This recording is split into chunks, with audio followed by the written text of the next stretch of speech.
Hey, what's going on, guys? Pineapple Swaits, and I'm bringing you guys another Suicide Squad Kill the Justice League video. And today we're going to be talking about something different. As most of you guys know, I've talked about mostly positive uh, stuff about Suicide Squad Kill the Justice League. Never really anything negative, because like what I said, I do look forward to the game, and I like what I've seen, and it's definitely something I'm interested in. So for the most part, it's mainly been positive stuff from me, but today I'm going to be talking about something a little bit different, which is going to be more negative stuff, and that is going to be the live service elements. And all I can really say is Rocksteady, or even WB, please don't be greedy. And what I mean by this, as most of you guys know, obviously the game being live service, it's going to rely on many different microtransactions most likely to keep the game running. That's what every live service game does. Most live service games, however, are free to play, while in Rocksteady's case and WB's case, you have to pay $70 for the standard edition of Suicide Squad Kill the Justice League, or $100 if you want the deluxe edition.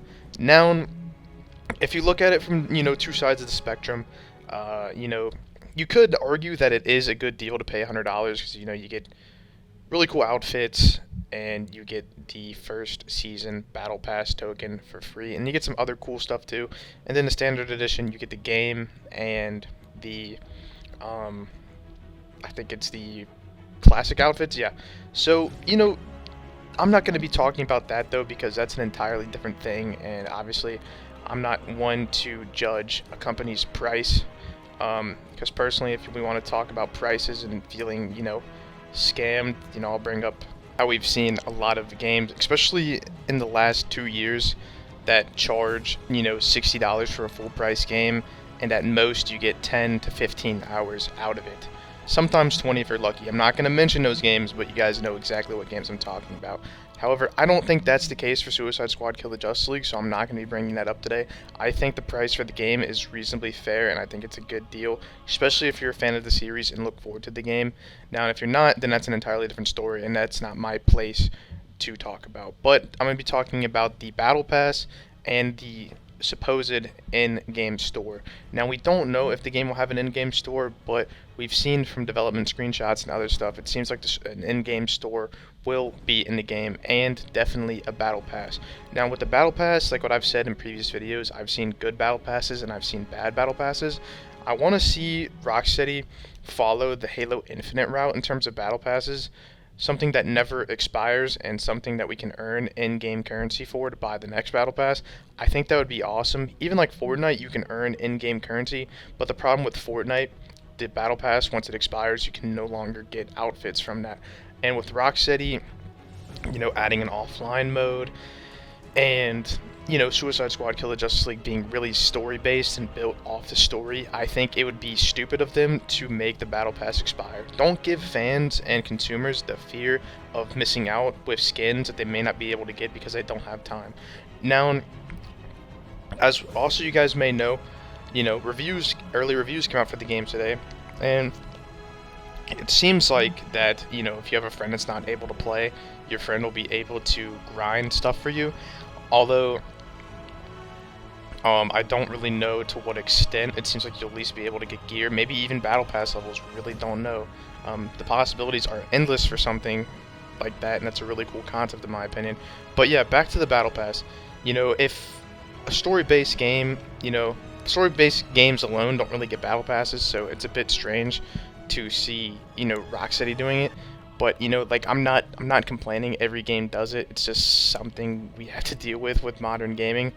But just don't give consumers the fear of missing out. I think it would be really stupid on their part, because you're already paying $10 for the battle pass, or you're getting it for free if you bought the special edition. So you basically dropped $100, and let's say you only have a month to basically get your battle pass up to tier 100, and then let's say you get to like tier 60, and let's say there's a cool Deadshot or Harley Quinn skin you want at tier 100, and you just can't get it because you just don't have the time to play, and it would be really stupid. Obviously you can buy tiers, but for the average player you don't want to buy tiers. So for the battle pass's sake, Rocksteady in terms of being, I'm not going to call them greedy, but just saying, just I would recommend that for the best possible outcome, follow Halo Infinite's route. Although Halo Infinite is a terrible game, they are probably the only game company to have gotten the Battle Pass system right. And yeah, that's really it. And if you guys play Halo Infinite, you'll know exactly what I'm talking about. Literally, the game has been out for I think 2 years now, and you can still grind battle passes from the first season. Obviously, you have to buy them, but if you've purchased them, you always own them. That's a concept that needs to be in Rocksteady's Suicide Squad, and I think it'll help out the player base tremendously. And another thing too is have us earn in-game currency to help us buy the next one. But now, the next thing, something that I'm really worried about, is the in-game store. Rocksteady, please, for the love of God, do not charge people $20 for a premium skin. That is just the stupidest thing ever. I've literally seen games fall off the face of the planet because they charge $20 or more for a skin. For example, Avengers, and here recently, the Texas Chainsaw Massacre. If you're going to charge $20 for a skin, at least give it some uniqueness.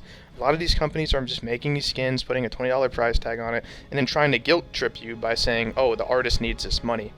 When in reality, they're just trying to get as many dollars from the consumer as they can. And we've seen games like Dead by Daylight sell whole characters for $5.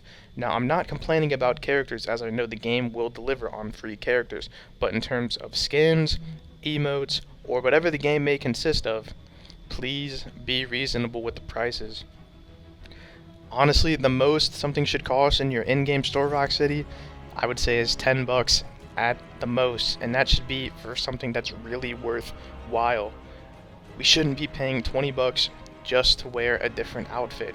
Please be reasonable with the in-game store, and please be mindful of your average consumer. Obviously, the game is going to have its whales that are going to buy every single skin and single-handedly fund the game themselves. But in terms of the average player base, not the average player is going to buy a $20 skin. Now, that's all I really have to talk about. I honestly feel like Rocksteady is going to do it right in terms of live service. But obviously, we're going to have to wait and see. As I've said, I'm hyped about the game, but the only thing I'm really nervous about is the live service elements, because I've seen live service elements completely destroy games. But, you know, I have faith in Rocksteady. I believe they'll be able to do something right, or at least make something redeemable out of the situation. Obviously, I don't put the blame on Rocksteady. I think the Battle Pass and live service decisions were completely made by WB, especially since they're going out of business. You know, gotta do what you gotta do. But anyways, though, I hope you guys enjoyed this video. Let me know what you think of the Battle Pass. Are you guys excited for the Battle Pass? Are you guys excited for, you know, the in-game cosmetics that you pay for? Obviously, I know these comments are gonna remotely be negative, but, you know, we can talk about some positive stuff, like, you know, any skins you want to see in the Battle Pass or stuff like that. Anyways, though, hope you guys enjoyed this video. This is Pineapple Sway. Please consider liking and subscribing, and peace out.